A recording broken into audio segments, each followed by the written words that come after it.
Bien, como había anunciado el domingo pasado, he decidido retomar la enseñanza de la epístola a los romanos.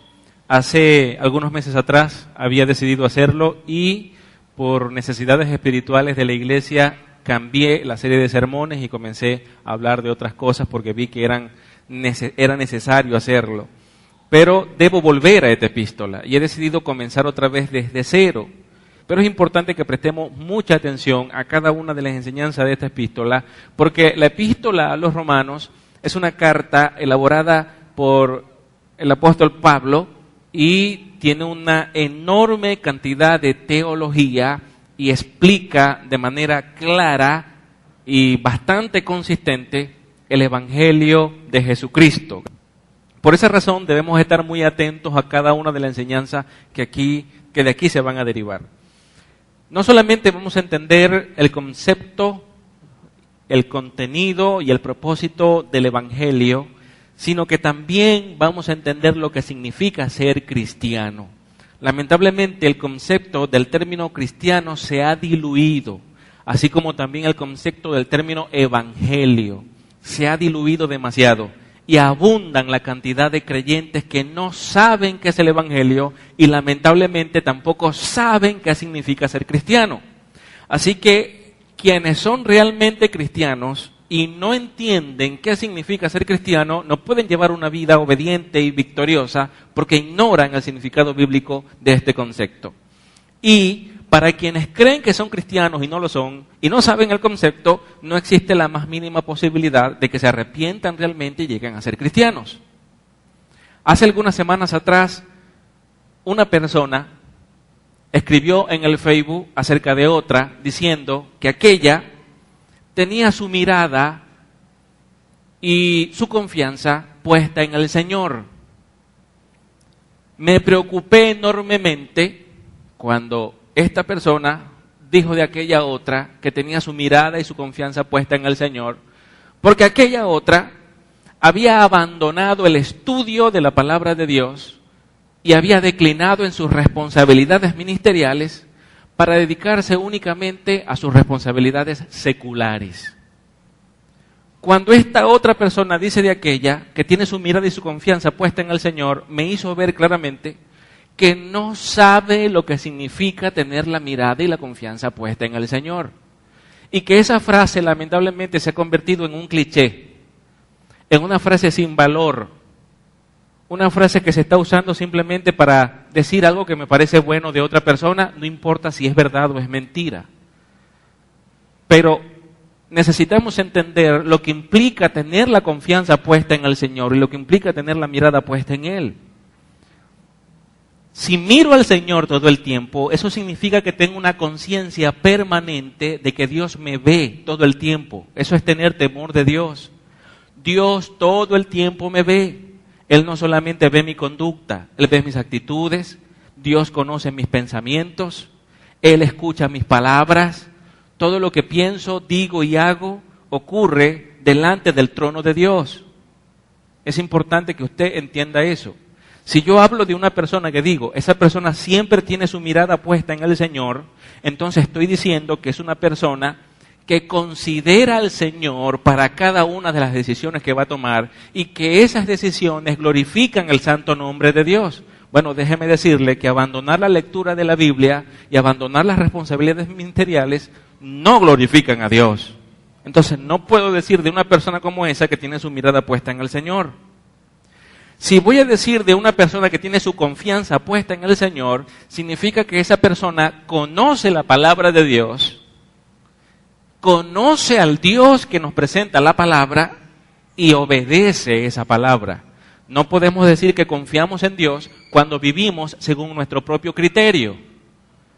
Pues conozco a aquella persona que vive conforme a su propio criterio, repito, abandonó sus responsabilidades ministeriales, no tiene tiempo para estudiar la palabra de Dios, pero se dice que tiene su confianza puesta en el Señor. Mi pregunta es, ¿qué entiendes tú por tener la confianza y la mirada puesta en el Señor? ¿Qué entiendes?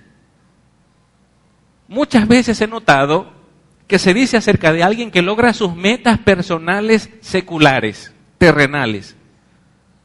tiene su confianza puesta en el Señor. Si le pasa algo bueno, decimos, qué bueno, tiene su confianza puesta en el Señor. Déjame decirte algo. Vivimos en un mundo que cuando llueve, llueve sobre injustos y sobre justos. Sobre pecadores y sobre pecadores arrepentidos, gente santa. A ambos grupos les ocurren cosas buenas y malas en este mundo. Pero ambos grupos no tienen su confianza y la mirada puesta en el Señor. No la tienen. Entonces no podemos confundir, decir de una persona que le pasen cosas buenas o que logre cosas terrenales, porque creyentes y no creyentes logran alcanzar sus metas terrenales, decir de esa persona que tiene su mirada y su confianza puesta en el Señor. Es un error teológico. Y quien escribió tal cosa en el Facebook, lamentablemente no entiende ni papa de lo que significa ser cristiano y del concepto mismo del Evangelio. Y por supuesto, no entiende lo que significa tener la mirada y la confianza puesta en el Señor. Otro grave error de esto es hacerle creer a la persona que tiene su confianza puesta en el Señor cuando no la tiene. Entonces, como desconozco el término, no le estoy haciendo un favor a aquella persona. No lo estoy ayudando, pero tenemos ese concepto, que como la persona me cae bien o tiene algún vínculo que la une conmigo, entonces yo voy a decir cosas buenas de esa persona porque tiene un vínculo que la une conmigo. Eso no es amor. El amor, amados hermanos, se fundamenta en la verdad. El amor nos mueve a decir la verdad. Por lo tanto, si hay una persona que no tiene su confianza y su mirada puesta en el Señor, y yo digo que la tiene, no lo estoy ayudando, le estoy haciendo daño, mucho daño. Entonces, por favor, no seamos insensatos y entendamos bien lo que la palabra de Dios enseña acerca de confiar en el Señor. Entendamos bien lo que significa, según la palabra, tener la mirada puesta en el Señor, y no le demos a alguien ese calificativo cuando no lo tiene, porque aparte de que está engañado, estoy colaborando yo en esa mentira, en engañarlo aún más para que se quede en esa condición espiritual corrupta. Más bien seamos sensatos, seamos auténticos y seamos verdaderos. Es verdad que cuando tú le dices la verdad a una persona en su error, a esa persona no le va a agradar, no le va a gustar, a la gente no le gusta que le llamen la atención y ponen la carota y se sienten mal y ya no van a tener el mismo concepto de ti y no van a querer estar contigo tampoco. Porque a la mayoría de las personas no les gusta que las confronten. Pero cuando tú confrontas el error de una persona y estás fundamentado en la Biblia y tu confrontación es auténtica, entonces tú estás haciendo por esa persona el mayor acto de amor. Por lo tanto, entendamos eso. Si amas a alguien, no lo defiendas en su error. No trates de disfrazar su vida de espiritualidad corrupta. No disfraces eso, no trates de ponerle una fachada para que se vea bonito. No hagas eso porque no estás amando cuando haces eso. Habla la verdad y di la verdad acerca de las personas. Dilo con respeto, pero dilo. Dilo con expresiones cariñosas, pero tienes que decirlo, porque esa es la única forma verdadera de amar a alguien. Hace unos días, una persona a quien amo muchísimo hablaba conmigo por teléfono. Y en la conversación que teníamos, se me permitió predicar el Evangelio una vez más a esa persona que es bautizada en la fe evangélica, que fue líder en la fe evangélica durante mucho tiempo y que por un breve periodo de tiempo fue un ejemplo a seguir para mí. Es una persona a quien aprecio profundamente y que puedo decir, amo muchísimo a esa persona. Y estaba hablando con esa persona y comencé a predicarle el Evangelio vía telefónica. Y esa persona me dijo, no tienes que predicarme el Evangelio. No es necesario que hagas eso, porque yo soy cristiana. Me dijo, ya yo conocí a Cristo. Lo que pasa es que estoy apartada. Y por eso actúo como actúo, vivo como vivo. ¿Cómo vive esta persona? Tiene una vida licenciosa. Su matrimonio se divorció, luego se metió a vivir con otra persona que decía ser apóstol y vivían sin estar casados, pero aquel era un apóstol. sin estar casados estuvieron viviendo un tiempo, fueron infieles el uno al otro, así que esa unión que ellos tenían, que no sé qué nombre ponerle, se disolvió. Ahora el apóstol ha tenido otras parejas, ella ha tenido otras parejas, y entonces ella dice de sí misma que es cristiana, que lo que pasa es que está apartada. ¿Sabe algo? Ese es un concepto que muchas personas tienen. Yo soy cristiano, dicen, soy salvo, cuando me muera voy a ir al cielo, estoy apartado, no me congrego, es verdad, estoy en pecado, la persona con la que vivo no es mi esposa, tengo una otra por ahí escondida que nadie sabe, pero el Señor sabe que lo que sucede es que estoy apartado. Cuando Él venga por su iglesia, Él viene por mí y yo me voy con Él. Hay muchas personas que piensan así. Y esta mujer con la que yo hablaba, repito, a quien amo muchísimo, a quien estimo en gran manera, tiene esa manera de pensar. Así que me arriesgué como siempre lo hago y le dije, ok, déjame nombrarte algunos versículos bíblicos porque hay algunas cosas aquí que no están caminando bien. Le dije, para empezar, tengo abundantes razones. Tú me das abundantes razones a mí para estar seguro que tú no eres cristiana. Vino y me dijo, ahora me vas a juzgar, con un tonito ya de molesta. ¿Se da cuenta por qué las personas no quieren confrontar a otros? Porque después se va a molestar conmigo. Porque lo mejor es disfrazar su vida licenciosa. No, si tiene su confianza y su mirada puesta en el Señor. Yo podría decir esto de esta hermana. Y entonces agarrar y decir, bueno, sí es verdad. Ella ha hecho todo ese desastre en su vida, pero ella tiene su confianza y su mirada puesta en el Señor. Yo lo sé. No puedo decir eso porque no es cierto. Y si yo digo eso de esa persona, estoy mintiendo. Entonces, si la amo, tengo que decirle la verdad. Y le dije, vamos a acomodar algunas cosas aquí. Tú me has dado un montón de razones para creer que no eres cristiana. ¿Me vas a juzgar? Le dije, no. No te voy a juzgar. No. No soy yo quien te juzga. No soy yo quien te juzga. Te juzga la palabra de Dios. Le dije. La palabra de Dios dice que el que practica el pecado es del diablo. Eso dice la palabra de Dios. Y tú llevas una vida desordenada. Tú no vives para la gloria de Dios. La Biblia dice que un cristiano vive para la gloria de Dios. Un cristiano no es perfecto, pero un cristiano no practica el pecado. ¿Peca un cristiano? Sí, un cristiano peca, pero no practica el pecado, no vive en el pecado.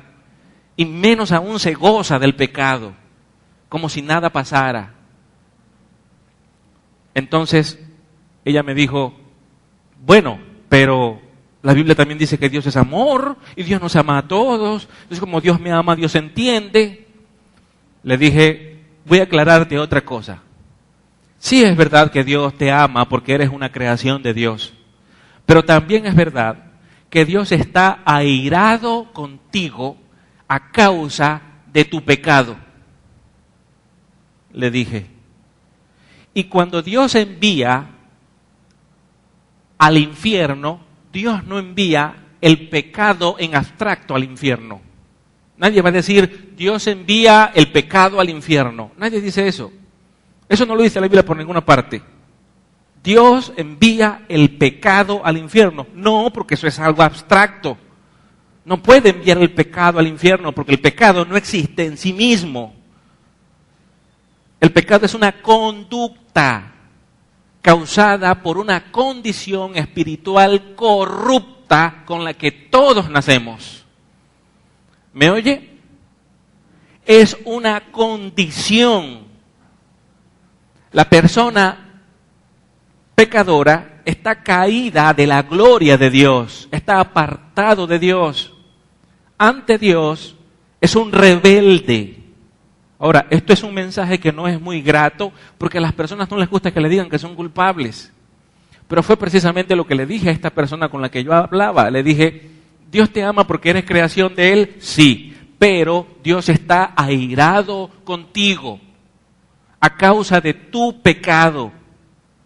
Y cuando una persona se arrepiente de su pecado y cree en Jesús como Salvador, también cree en Jesús como Señor.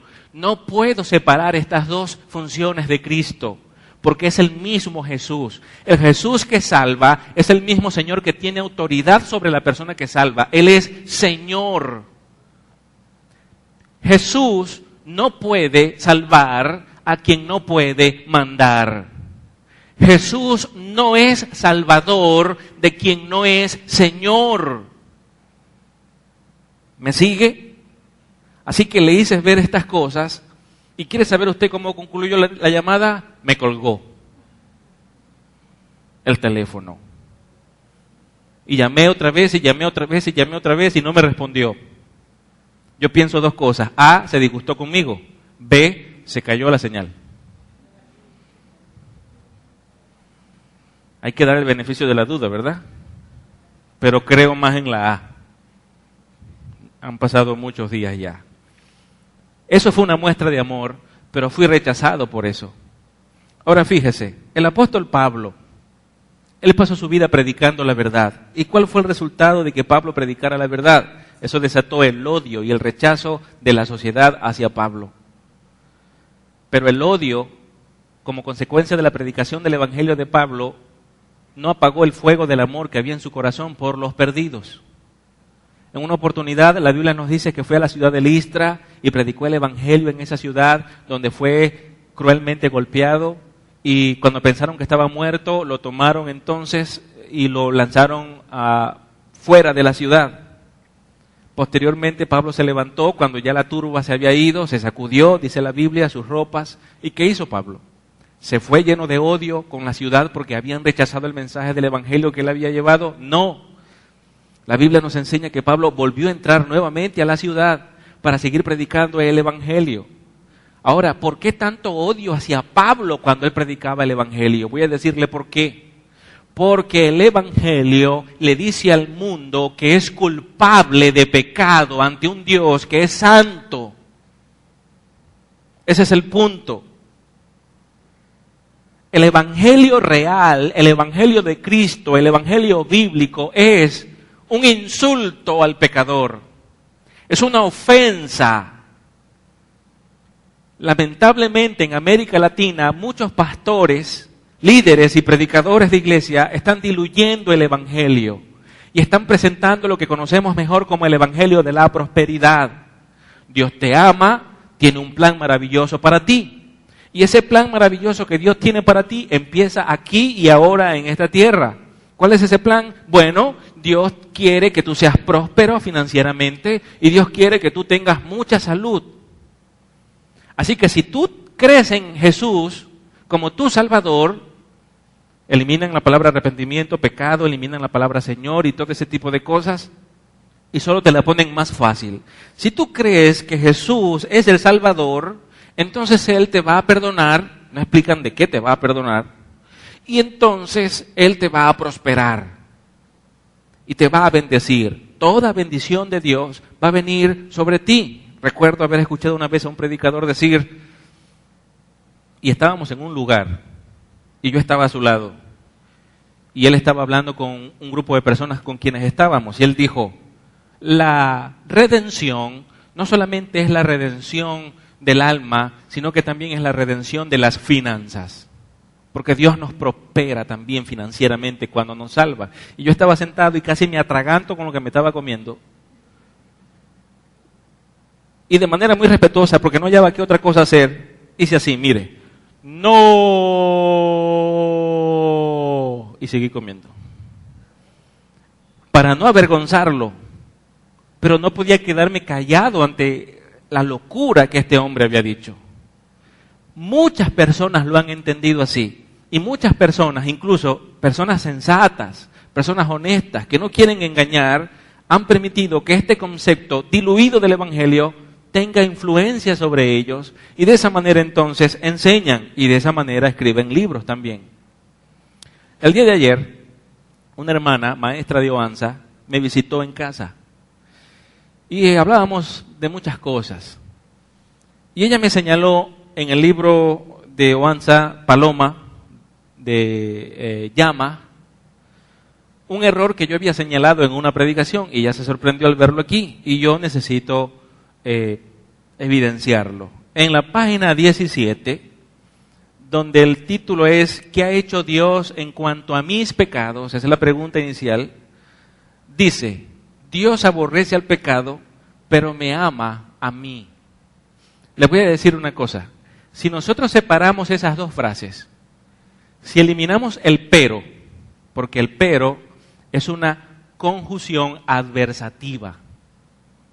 Así que eliminemos la conjunción adversativa de allí. Y solamente miramos por un lado, Dios aborrece el pecado.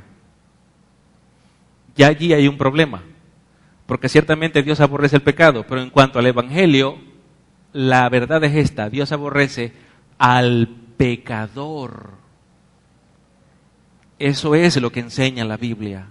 Dios aborrece al pecador. La Biblia enseña que Dios está irado en contra del pecador todos los días. No dice la Biblia, Dios está irado en contra del pecado todos los días. No, Dios no está irado en contra del pecado en abstracto. Dios está irado en contra de la persona que está en condición de pecado. Entonces es importante que eso sea aclarado. Luego dice, me ama a mí. La frase me ama a mí puede ser correcta, pero se convierte en incorrecta porque hay una conjunción adversativa allí. Mire cómo dice, Dios aborrece el pecado, pero me ama a mí. Entonces Dios no me aborrece a mí, sino que aborrece es el pecado. Eso no es verdad. No es verdad. Lo que está haciendo es marcar un contraste entre lo que siente Dios por mí y lo que siente Dios por el pecado. Entonces Dios aborrece el pecado, que es algo abstracto, pero ama a la persona. Hay un problema con esa frase teológica terrible. ¿Por qué? Por lo que dije al principio cuando empecé a hablar. Escúchame bien.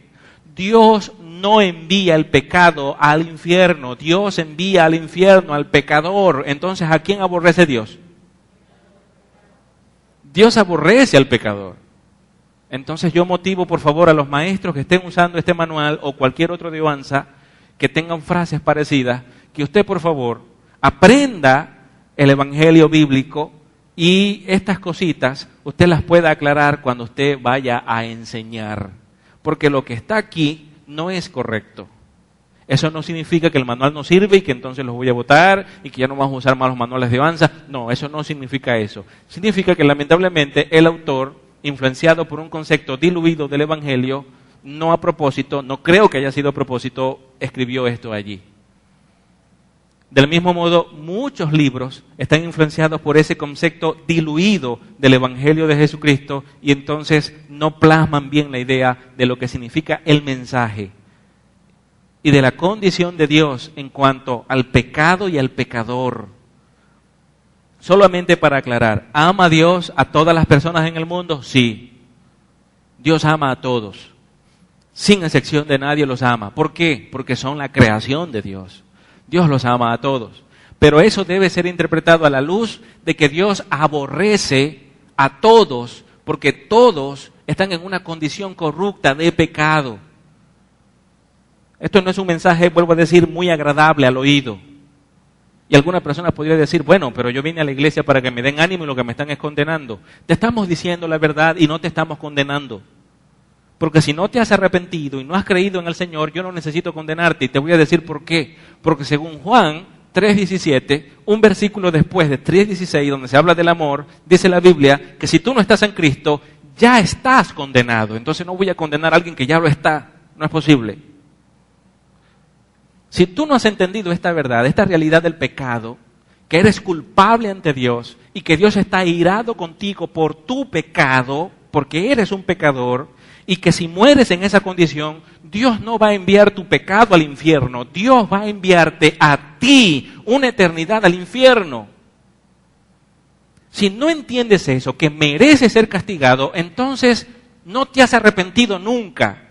Porque el arrepentimiento solo puede surgir cuando he entendido que soy culpable y merezco ser castigado. De lo contrario, no hay arrepentimiento alguno. Entiendo mi estado de culpa ante Dios, entiendo que merezco el castigo de Dios, su juicio, la ira divina que descienda sobre mí, como la palabra de Dios bien lo enseña. y como entiendo que eso es lo que merezco, entonces miro a quien tomó el lugar por mí en la cruz del Calvario y enfrentó la ira de Dios por mí. Su nombre es Jesús. Entonces pongo mi confianza en Jesús y digo, Él es Dios. Él pagó por mí en la cruz. El castigo que tenía que ser sobre mí porque soy culpable, Jesús tomó mi lugar y recibió mi castigo sobre Él. Yo ahora, por creer en Jesús y en lo que Él hizo, soy libre de la culpa del pecado y tengo vida eterna con Dios en el cielo. Esa es una manera correcta de entender el Evangelio. No podemos entender el Evangelio si no entendemos la culpa del pecado. Si no entendemos que delante de Dios solamente merecemos su ira. No merecemos el cielo, no merecemos la salvación, no merecemos que Dios nos bendiga. Es así como entendemos la gracia. Todo lo que Dios nos da, todo lo que Dios hace por nosotros es por gracia. Y llegamos a tener un concepto claro de la gracia cuando entendemos el concepto claro del pecado y de la culpa. Soy culpable, sin embargo Dios envió a Cristo. No merezco perdón, pero Dios en Cristo me perdona. Yo merezco el infierno, pero Cristo enfrentó al infierno por mí. Cuando entiendo esas cosas, entonces entiendo el concepto de la gracia. Dios me dio un montón de cosas eternas para mí que no merezco. Lo hizo fundamentándose en su propio amor, no en mí. No podemos tener esa imaginación equivocada de pensar de que Dios nos miró y vio que éramos muy valiosos y que pobrecitos nosotros y entonces Él tenía que salvarnos. Porque el pecado nos atrapó. Hace poco nos enviaron un video al celular. Creo que se lo enviaron a Carol, una amiga. Ella de una vez me vio el video y fue y me buscó. Y me dijo, papi, esto no me parece bíblico. Y me alegré que ella me dijera eso. Así que agarré el video y lo miré. Y el video tiene que ver con Jesucristo haciendo una transacción con Satanás para que Satanás deje libre a los seres humanos. El video más o menos decía que Satanás estaba jugando con los seres humanos y les estaba haciendo daño porque los seres humanos son pecadores y son malvados. Jesucristo desde el cielo vio lo que Satanás estaba haciendo. Entonces Jesucristo le dijo, ¿qué debo hacer para que tú liberes a los seres humanos? Entonces el diablo le dijo, bueno, si tú vienes y sufres por ellos, yo los voy a dejar libres. Entonces Jesús bajó y sufrió él como pago a Satanás para que liberara a la humanidad. Eso no es bíblico. Eso es una tergiversación del Evangelio terrible porque convierte al ser humano como víctima del pecado y vuelvo a repetir, no somos víctimas del pecado, somos culpables de pecado. A lo mejor no te gusta esta verdad, pero esta es la verdad. Te guste o no, esto es lo que la Biblia dice. Te sientas bien o te sientas mal. Esto es lo que la palabra de Dios enseña. No me voy a parar aquí a decir ninguna otra cosa. Y es precisamente lo que Pablo está definiendo en su epístola a los romanos. Es el tema central que le está enseñando a la iglesia en Roma. Una iglesia que está sufriendo a causa de haber puesto su fe en el Señor. Está padeciendo, está pasando momentos difíciles. Entonces Pablo escribe por varias razones. Una de ellas era alentarlos a ellos, que entendieran lo que significa el Evangelio de Jesucristo y lo que significa estar en el Evangelio. La iglesia necesita entender el Evangelio y la verdad es que no lo entiende. Las iglesias en América Latina se han olvidado y han recibido falsas enseñanzas sobre este mensaje que esta palabra evangelio traduce para nosotros buenas nuevas. Es un mensaje de buenas nuevas que solamente puede ser entendido cuando entendemos las malas viejas. Hay unas malas viejas. Y las malas viejas son las que te he estado explicando desde el principio. Que somos culpables ante Dios, que no hay nada que podamos hacer para salvarnos a nosotros mismos. ¿Me oye? No hay nada que usted y yo podamos hacer para salvarnos. Si alguna persona dijera, bueno, yo no quiero que Cristo pague por mi pecado, porque no estoy acostumbrado a que nadie pague por mí. Usted ha escuchado esa expresión en otras cosas, ¿verdad? No quiero que nadie me regala nada, yo trabajo y yo mismo consigo mi sustento, no necesito de nadie más, dicen muchas personas. Y por eso es tan difícil el Evangelio para esas personas, porque en el Evangelio no tienes que hacer nada. No tienes que hacer nada. Desde pequeños se nos enseñó que si hacíamos algo, se nos recompensaba. Si te portas bien, te compro una chupeta. Si le haces caso a mami, te llevo a comer helado. Y se nos enseñó que debemos acumular méritos para recibir recompensa. El Evangelio nos dice, no hay forma de que hagas méritos para recibir el perdón de Dios. Tú estás condenado. ¿Me oye? Es así como lo plantea Pablo en Romanos, de manera general. No hay nada que tú puedas hacer para que Dios te perdone. Esa es la mala noticia. Eres un pecador. Una vez dije eso y alguien me dijo, y sí, tú eres muy santo. Le dije, somos pecadores. Le dije, somos pecadores todos, sin excepción de nadie. El bebecito más bello, tú lo ves jugando con su mamila en la cama. Huele tan rico, los cachetes gordos, provoca cargarlo. Parece un bebé Herbert, provoca besarlo y provoca apretarlo. Ese niño bello está infectado por el pecado y ante Dios es culpable. Porque el pecado es una condición espiritual que infectó a toda la humanidad sin excepción. Nacemos ya con el pecado en nosotros. Ahora escuche, esto se puede notar en la práctica en cierta forma. Cuando un niño nace, nosotros debemos esforzarnos por enseñarle buenos principios y buenos valores a los niños, ¿cierto? Es así. Procuramos enseñarle a nuestros niños buenos valores, buenos principios, eso hacemos. Pero no tenemos que esforzarnos mucho para enseñarle a ellos las cosas malas. De hecho, ni siquiera tenemos que invertir un segundo de nuestro tiempo para que ellos aprendan a hacer cosas malas. Ellos aprenden solitos. Le hago una pregunta. ¿Quién nos enseñó a ser manipuladores? ¿Quién? ¿Dónde aprendimos esa conducta? Ya nacimos con ella. Un recién nacido no vio a alguien ser manipulador y entonces entendió que era una fabulosa herramienta para poner a todos a sus pies. Él no entendió eso, sin embargo lo hace de manera natural. ¿De qué manera? Fíjese, usted toma a un niño recién nacido y lo acostumbra a tener en sus brazos. Cuando usted lo acuesta en la cuna, ¿qué sucede?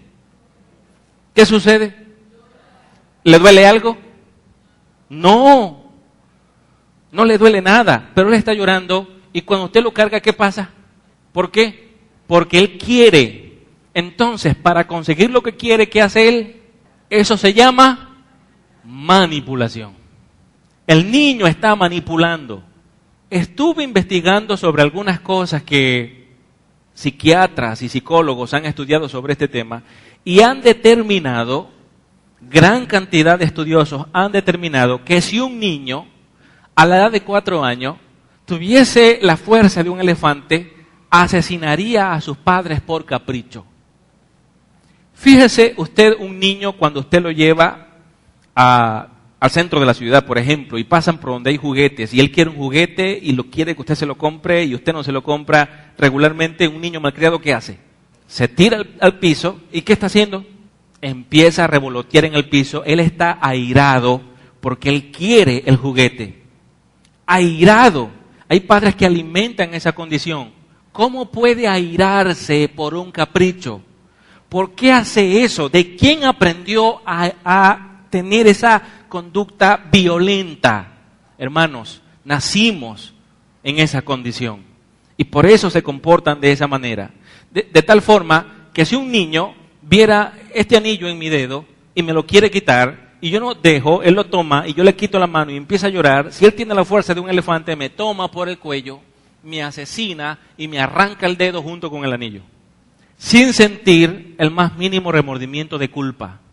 Estudiosos en la materia han determinado, y le estoy hablando de estudiosos que no son cristianos evangélicos, han determinado que eso es verdad. ¿Por qué? Porque cuando nacemos, el mal ya está entronado en nuestro corazón. Cuando nacemos ya somos esclavos del mal. Por lo tanto, toda nuestra vida, a medida que vamos creciendo, va a ser dictada por nuestra condición de pecado. Hay gente que dice, bueno, pero yo soy libre, yo decido hacer lo malo y decido hacer lo bueno. Bueno, te voy a decir una cosa. Tú eres libre para decidir hacer lo malo, pero no eres libre para decidir hacer lo bueno. No eres libre. La Biblia dice que somos esclavos del pecado y un esclavo solo puede hacer lo que su amo le manda, no puede hacer ninguna otra cosa. Alguien entonces tratará de argumentar hoy aquí y decirme, pastor, pero yo he visto gente que no es cristiana que hace cosas buenas. Ajá, bueno, entonces ahora vamos a definir eso. Gente que no es cristiana que hace cosas buenas. Sí, cosas buenas ante los ojos de los hombres, pero no son cosas buenas ante los ojos de Dios. Porque todo aquello que hacemos que no se fundamenta en la fe en Cristo, nos es contado como pecado. Eso enseña la palabra de Dios. No es algo bueno ante Dios que me cause aprobación ante Él. Ese es el punto. No hay nada que yo pueda hacer para que Dios me apruebe, para que Dios diga soy bueno. Las acciones humanas que yo haga, que parezcan actos de bondad ante los ojos de los seres humanos, no son actos de bondad ante los ojos de Dios que sirvan como méritos para que Dios me absuelva de mis pecados. No hay forma. Entonces, esa es la mala noticia. La mala noticia es que tú y yo estamos perdidos. No hay nada que podamos hacer. Estamos condenados, solamente podemos esperar una cosa, el infierno eterno. No podemos esperar otra cosa. Si usted le dijera al Señor, Señor, eso es injusto. No, eso es perfectamente justo. Tan justo que si usted le dice al Señor, Señor, quiero que desates tu justicia sobre mí. Si usted es cristiano y le dice al Señor, quiero que desates tu justicia sobre mí, el Señor te va a decir, no puedo hacer eso porque ya te di mi misericordia. Su justicia sería enviarte al infierno. Señor, dame lo que merezco, el infierno eterno. Allá iríamos, porque eso es lo que merecemos. Si Dios obra con justicia, Dios envía a toda la humanidad a vivir una eternidad en el infierno. Esa es la justicia de Dios. La justicia demanda que el pecado sea castigado. Hay un ejemplo que Charles Leirer, un gran teólogo, escribió en su libro Justificación, un libro que recomiendo enormemente. Fíjese, él dice que si una persona llega a una casa y asesina a sangre fría a toda la familia, luego la policía logra atraparlo, lo lleva a la cárcel, posteriormente lo llevan a juicio, y cuando están en el juicio, el juez, desde el estrado, mira al asesino y dice, bueno, aquí están todas las pruebas de que él asesinó a la familia, hay fotos, hay hasta un video grabado, no hay forma de probar su inocencia porque es culpable, está claro para todos, pero yo soy un juez muy justo, soy tan justo que lo declaro inocente y lo dejo libre, lo perdono. Le pregunto, ¿qué pensaría usted de ese juez?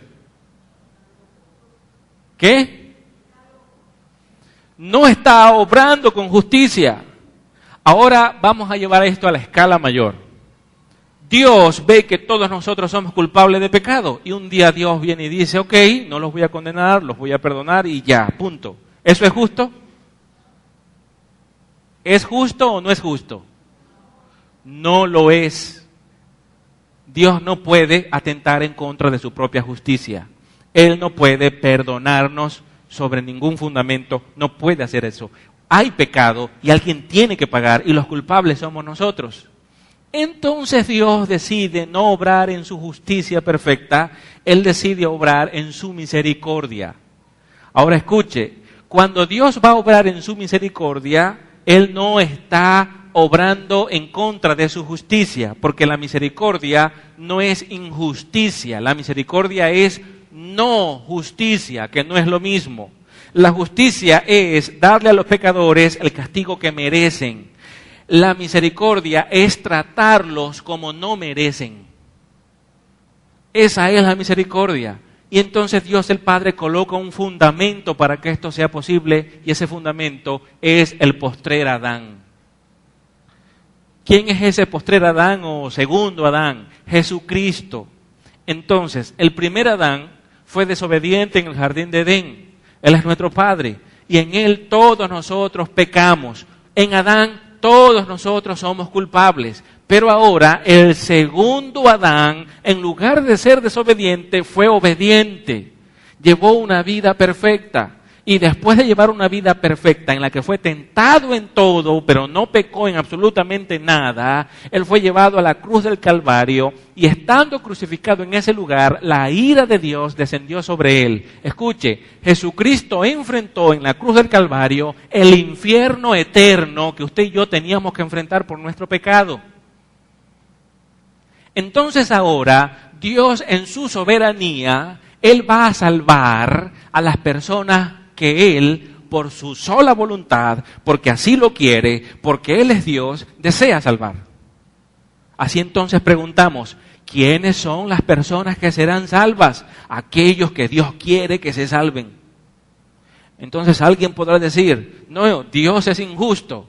Dios no está siendo justo con lo que está haciendo. ¿Por qué va a salvar a uno sí y a otros no? Bueno, imagínense que yo tengo 2 hijos. Y a cada uno le envío a hacer algo y los 2 son desobedientes. Los 2 son desobedientes. Y yo decido castigar a uno y al otro no. ¿Quién me dice a mí que no puedo hacer eso? Yo soy el Padre. ¿Quién puede ponerse sobre mí y decir, no puedes hacer eso? Pero en este caso, ¿quién le va a decir a Dios que no lo puede hacer? ¿Quién va a decirle a Dios que no puede salvar a unos y condenar a otros? ¿Quién va a decirle a Dios, tú tienes que salvarlos a todos? ¿Por qué? Voy a formular mejor la pregunta. ¿Está Dios obligado en salvar a toda la humanidad? No está obligado, porque si Dios está obligado en salvar a toda la humanidad, eso significa entonces que la humanidad no merece ser condenada. Entonces estamos negando la culpabilidad del pecado. Pero si toda la humanidad es culpable de pecado, y toda la humanidad por ser culpable merece ser castigada, entonces, ¿qué obliga a Dios a tener que salvarlos a todos? El pecado, más bien, demanda que Dios castigue a toda la humanidad. Pero la misericordia de Dios permite que sobre el fundamento de la expiación de Cristo, Dios pueda salvar a quienes Él quiera. Entonces, mire lo que ocurre. De toda la humanidad pecadora que merece ser castigada eternamente, Dios decide salvar a unos cuantos, no a todos.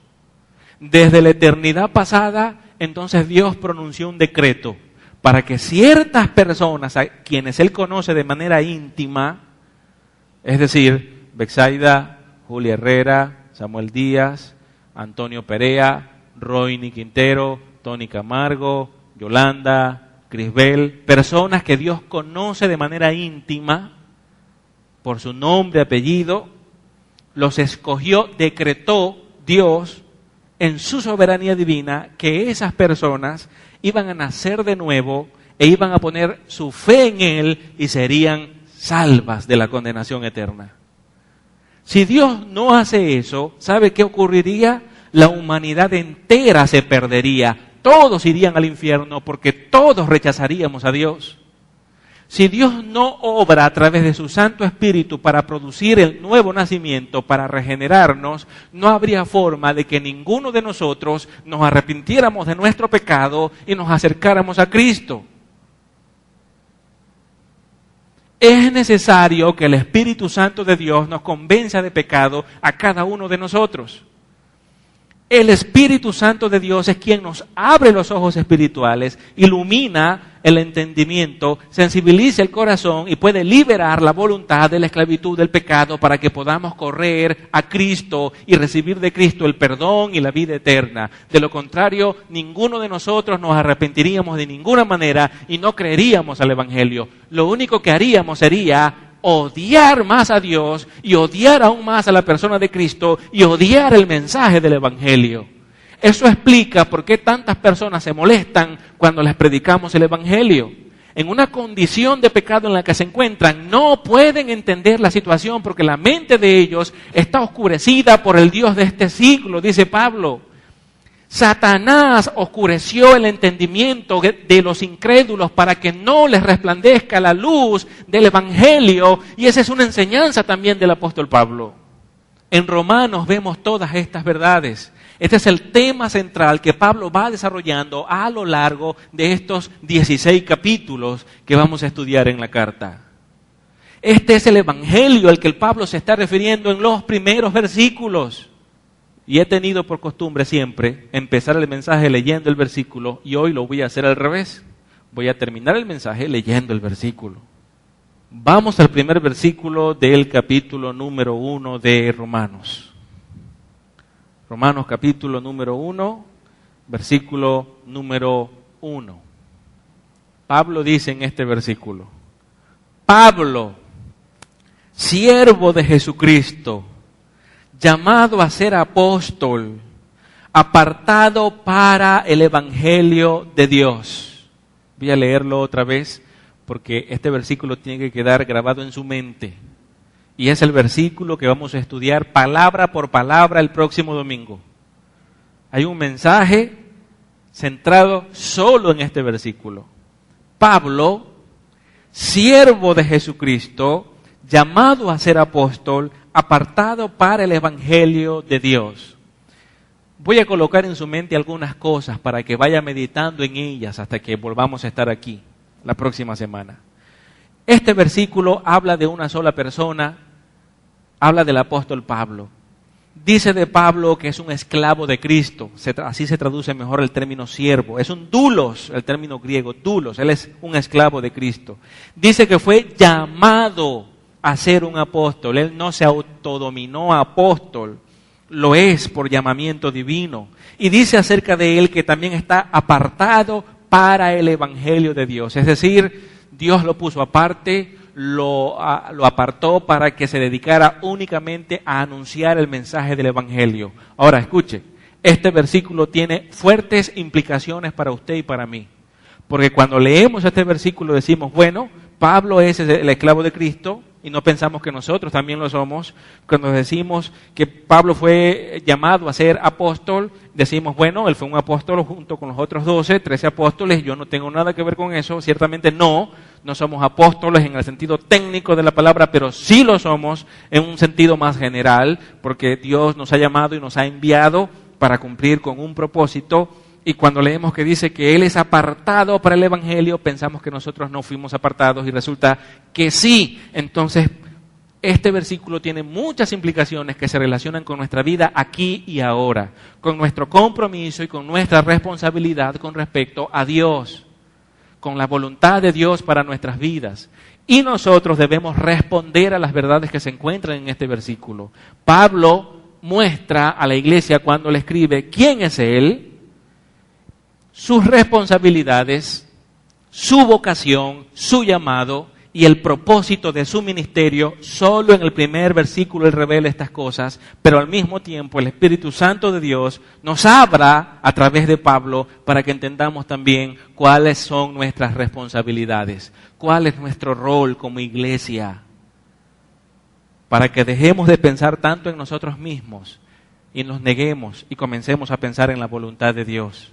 La diferencia entre un cristiano y un incrédulo es que un incrédulo vive para hacer su propia voluntad, a lo que no debemos decir, tiene su mirada y su confianza puesta en el Señor, y un creyente ha negado su propia voluntad para cumplir, para vivir la voluntad de Dios. Y cuando alguien vive y pelea la buena batalla de la fe, sin importar cuánto tenga que sufrir o cuánto tenga que dejar de este mundo para hacer la voluntad de Dios, entonces ahí tenemos a alguien que podemos decir que tiene su confianza y su mirada puesta en el Señor. Así que dejemos de convertir expresiones bíblicas en cliché o en términos que adulan a otras personas o disfrazan su mala conducta, y seamos auténticos, verdaderos, sensatos, y aprendamos los conceptos bíblicos y usémoslos como es debido, anunciando siempre la verdad para que las personas se puedan arrepentir y puedan venir a la salvación. Prediquemos la verdad para que ellos entiendan la condición en la que están y puedan venir a Cristo. Amén. Póngase de pie, por favor. Amado Padre Celestial, en esta mañana te damos gracias porque una vez más hemos podido saborear el tema que el apóstol Pablo nos presenta en esta maravillosa epístola. Su intención, su propósito al escribirla fue decir la verdad del Evangelio, las buenas nuevas de Dios, a la luz de la condición corrupta en la que se encuentra el ser humano y su incapacidad para ir a Cristo. Pero en un marcado contraste con esto, la posibilidad que tú en Cristo muestras, porque gracias a sus méritos podemos recibir el perdón y la vida eterna. Te damos gracias, porque no hay excusas para decir que no entendimos, que no fue claro el mensaje, cuando de manera tan repetida, Señor, tan clara y tan profunda, usaste a estos escritores para darnos a conocer tu palabra, darnos a conocer tu mensaje. Te pedimos que tu Espíritu Santo nos guíe, nos ilumine y nos permita abrazar cada una de las verdades que hoy escuchamos y que vamos a ir profundizando a lo largo de este estudio. Gracias, Señor, por tu palabra preciosa y por tu evangelio bendito. En el nombre de Jesús. Amén y amén.